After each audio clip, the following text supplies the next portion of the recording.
guys, welcome to my kitchen. Today we're going to create a no-bake cookie recipe, and I actually have a copy of the recipe right here that I'm going to share with all of you. So I will have a handout where I will pass this around.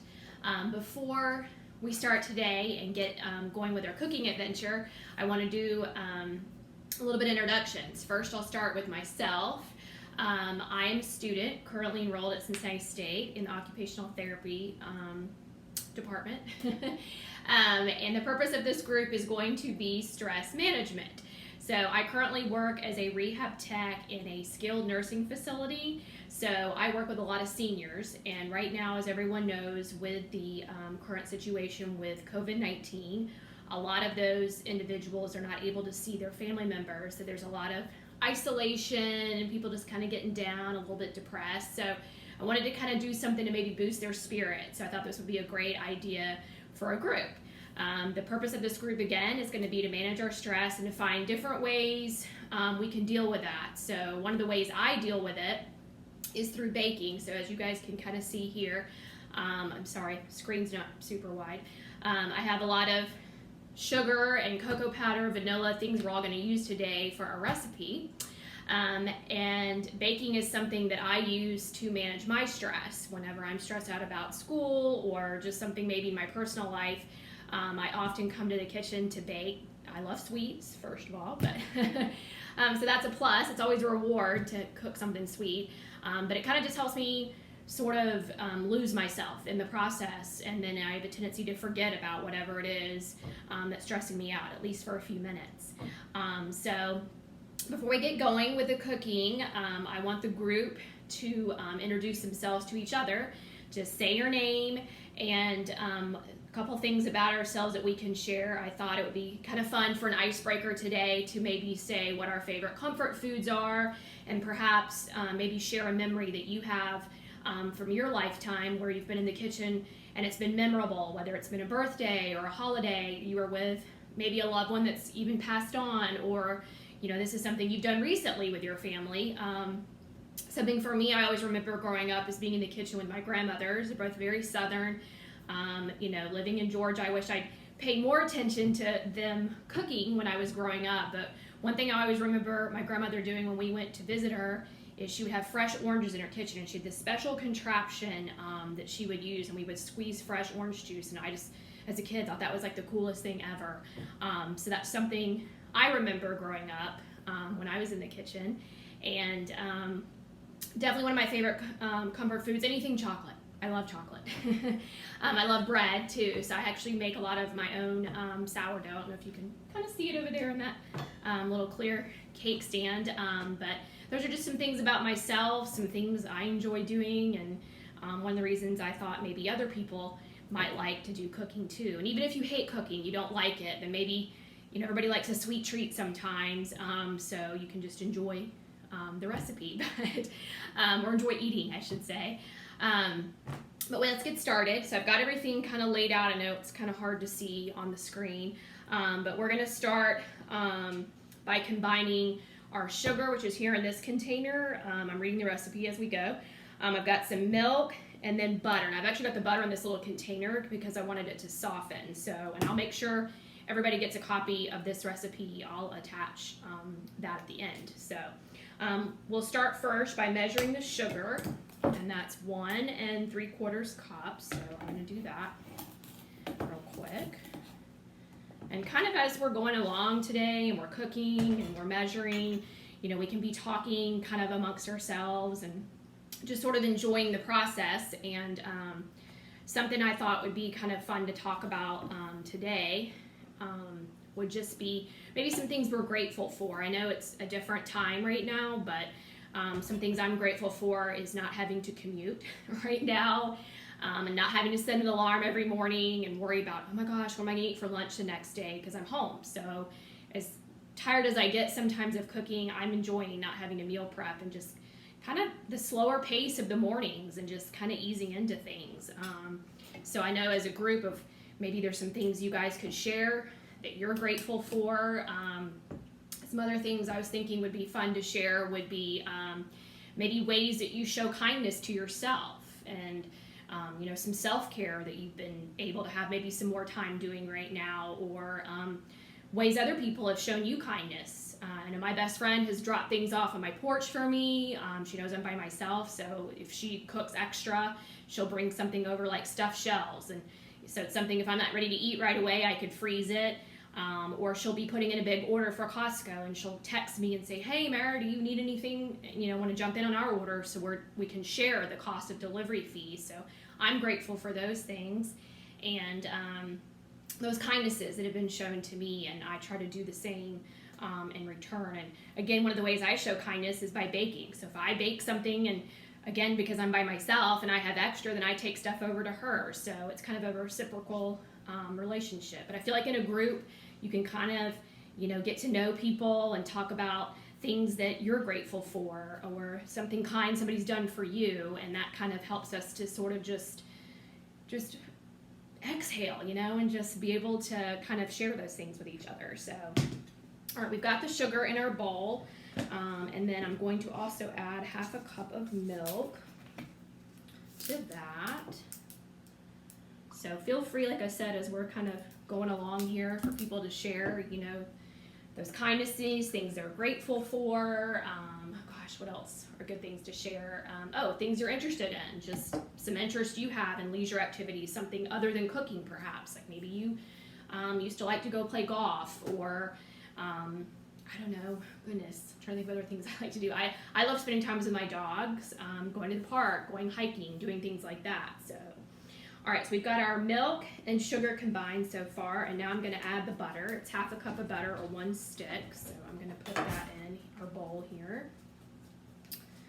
And then it's also asking in our next step, and sorry, again, these are no-bake chocolate peanut butter cookies, so if anybody has a peanut allergy, we would definitely talk about that ahead of time. I would pick a different recipe next time if I knew that were the case. So I'm going to measure this out here. And of course, cocoa powder can get a little messy, so trying not to go too fast.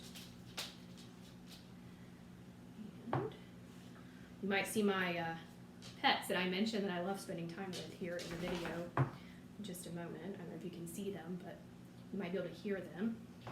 So anytime I'm in the kitchen, they seem to figure out that's a good time for them to come in. So, all right, so we're getting all these things again. We've got the milk, the sugar, the butter, the cocoa powder all combined here in our bowl. And then we're actually going to add this to our saucepan. Now, if in the setting where I work, the skilled nursing facility, you might not have a stove or an oven. You might not have access to that immediately in the area that you're working, so you could maybe have a hot plate set aside, or even a bowl that's microwave proof, that you could heat all these things in the microwave. So this just says to bring it to a boil and let it cook for 1.5 minutes, but it specifically says to be sure not to start timing it till it boils. So I'm gonna go ahead and put that in our saucepan over here and turn that on high. I don't know if you can see me. I'm gonna move the sugar over, sorry, so you can see me. So again, I'm just dumping the sugar, the milk, the butter, the cocoa powder. I'm just putting that all over here in a big saucepan.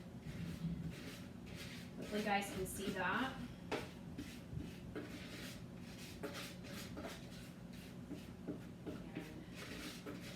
So you guys tell me some things that you're interested in, or maybe some things you enjoy cooking. I know, like I said, we're all kind of tired of cooking right now, so I like to do easy recipes, and this is something easy with only a few ingredients.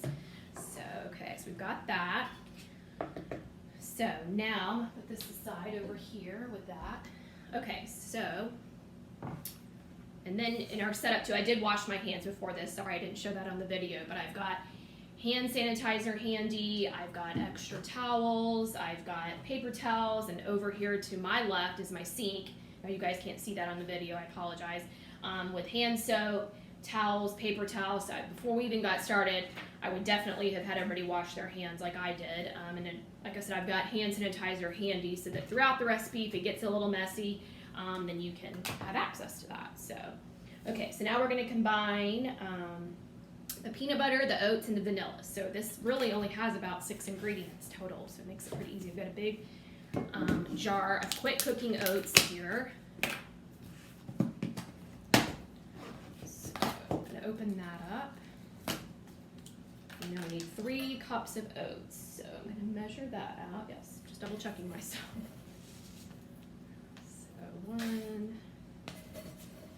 And the recipe says very specifically to use quick cooking oats. Sorry, not old-fashioned oats. So let me get all that put in here. Okay, and get that put aside. And then, let's see, half a cup of peanut butter. So I've got my peanut butter right here. Got a half cup measure right in front of me. So actually, let me grab. I was going to use this big spoon, but I think a smaller spoon might actually be better. Little silicone spoons come in handy, I tell you. So, but definitely, like I said, the more you get used to cooking and being in the kitchen, I think the more comfortable you get. I know it's something, like I said, just kind of going through the motions of putting all the ingredients together, and it's like, you know, you have to pay attention to what you're measuring. And so in doing that, I'm kind of not thinking of anything else right now. So, all right, let's see. This is boiling now. We make sure we time it exactly 1.5 minutes.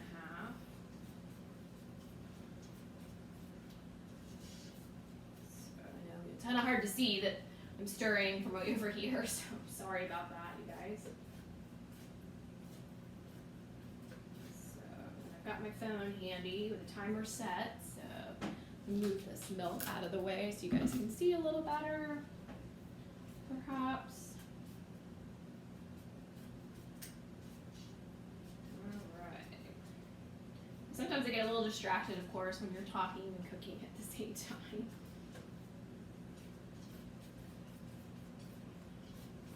Alright. So once that starts boiling, it says to time it exactly 1.5 minutes. So let me set my timer on my phone. It looks like we're coming up to a slow boil right now. So timer.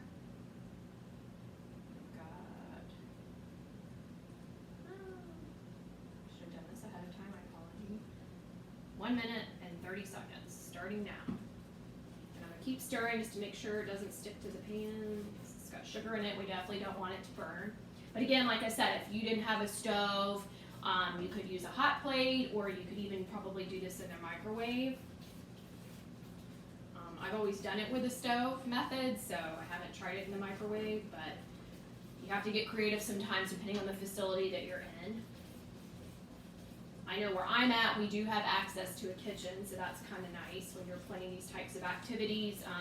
Some other no-bake activities, I think you could definitely do a variety of, like the pudding cups. I did any kind of pudding dessert or parfait, like a cold salad, like a pasta salad, a potato salad, chicken salad, anything like that, that you could just have a green salad. You could have all the ingredients laid out, and then you wouldn't actually have to cook anything.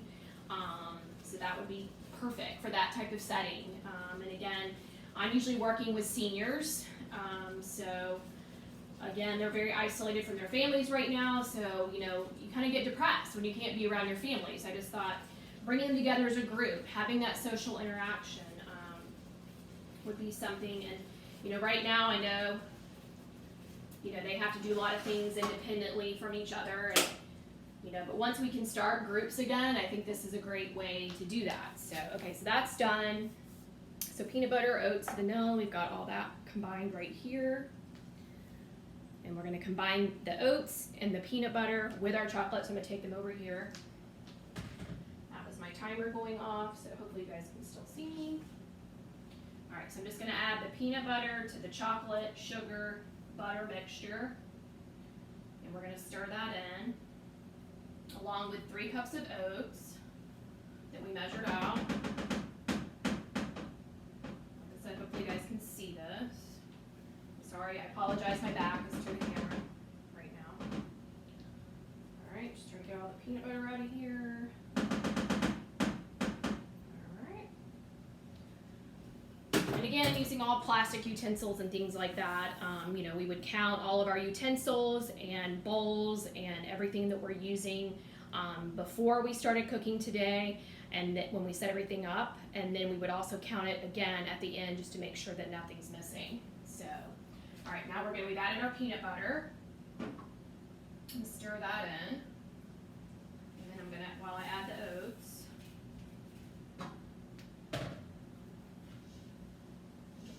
combined.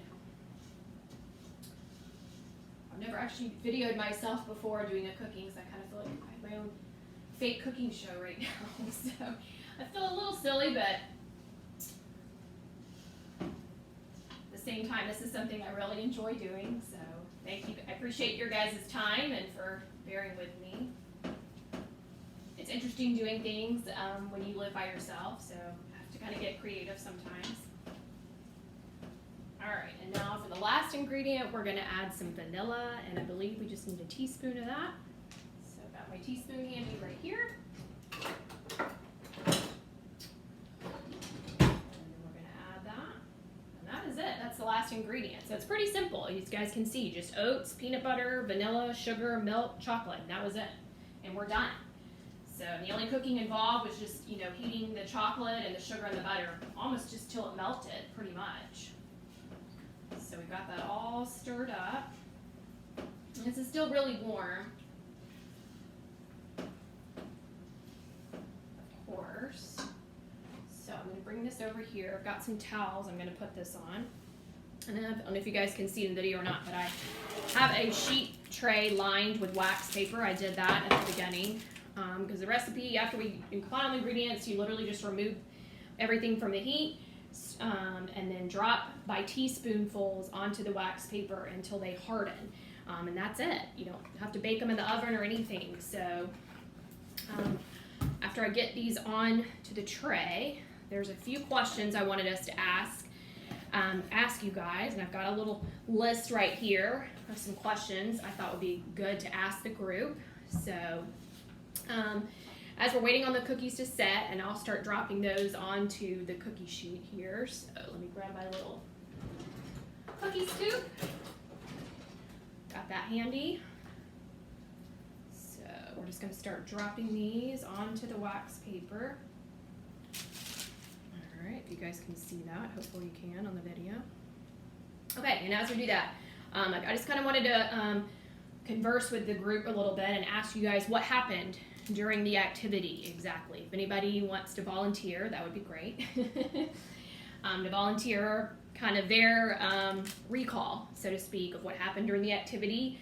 I've got, like I said, a few other questions here. What feelings did you have towards this activity and this group? Like, did you have fun? Is this an activity you think you guys might want to do again, or would you want to do something totally different next time?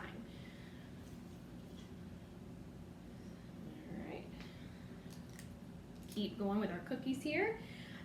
What was your role in the group? Like, as we were going along, were you the person that made sure we stayed on track? Were you the person that made sure everything got mixed together, or that you timed us as we were cooking? What were the different steps kind of that everybody took? Did one person do more than somebody else? Did somebody kind of lead the group? Let's see, what else I wanted to ask you guys. Oh, what else? What did you learn during this activity that maybe you could apply to other aspects of your life, like being patient with cooking, or, is there another activity possibly that you could do other than cooking that could take your mind off of the current situation that we're in? We're all in quarantine, or you can't be, you have to socially distance and you can't be near your friends or your family members or your grandkids right now. And then, how did your feelings about this activity affect the feelings of everybody else? So I kind of just have a little list, just a few simple questions that I thought we could answer, just to kind of talk and get to know each other and just kind of feel our way through this group and figure out what works and what doesn't work, because I want this group to be successful for everybody, and I want everybody to get something out of it, other than just managing stress and coping with, like I said, social isolation. I want us to kind of come together and see what works. And give me your feedback. Like, if you guys have any other thoughts on what worked and what didn't work. Like I said, I know I had my back to you guys a couple times, and I apologize for that. Again, it's kind of hard when you're by yourself. And you're working in a small space too. I don't, as you can see, have a huge kitchen either. So as long as you kind of have a flat surface to work on, you could sit, or, if you were at a lower table, and somebody, wasn't able to stand for a long period of time, you could definitely be in a situation where they could be sitting down to do this recipe as well. And then just kind of some things maybe you found that you had in common with somebody else when we were talking about our favorite foods and our favorite memories and things we're grateful for and things that other people have done for us that are kind, or we've done for them that you know, have been kind, kind gestures. You know, if you had that in common and you found some common ground with some other people in the group, I certainly hope that you did. And just in general, you know, just things you learn, you know, while socializing, you know, and are there other leisure activities and interests that you guys have that you want us to do in our next group? Like, instead of cooking, you know, should we do some kind of arts and crafts? Should we do, like, set up a little mini golf course and play putt-putt? You know, what kinds of things do you guys enjoy? Doing puzzles, playing games, anything, you know, that can bring us together and help us reduce that stress. You know, we could do some self-care things like breathing exercises, different movements. Exercise is great for stress relief. I know I do yoga every day. That really helps me. So I just want us to really kind of come together and talk about these things and see what works for us as a group. And let me see if I have any other questions I wanted to ask you guys. I just encourage you again to just try to find that common ground with the people you met today in this group, and me as well. Use me as a resource, and try to find some ways for us to reduce our stress. This is a very stressful time for everybody. So if it's baking, I'm always happy to bake cookies or bake bread with anybody, anytime. That's one of my favorite things to do. Go for a walk, you know, anything you can think of. Like I said, I know my grandmothers were in a similar setting that, like I said, that I work in now. They both loved, you know, having their nails painted, somebody bringing them a sweet treat, whether it was a Coke or a Frosty from Wendy's, and having visitors. So all these little things add up. And so anything you guys can think of that we can do going forward in this group to help us manage that stress. Like I said, it's a stressful time for everybody, so let me know. Hope you guys enjoyed this group activity today. I have, and we're definitely going to enjoy some awesome cookies when they cool, which won't take long. They're actually already getting hard. That was super fast. So thank you guys again. I appreciate your time and watching my video today. And hopefully we can get together and do our group in person very soon. Thanks. Bye.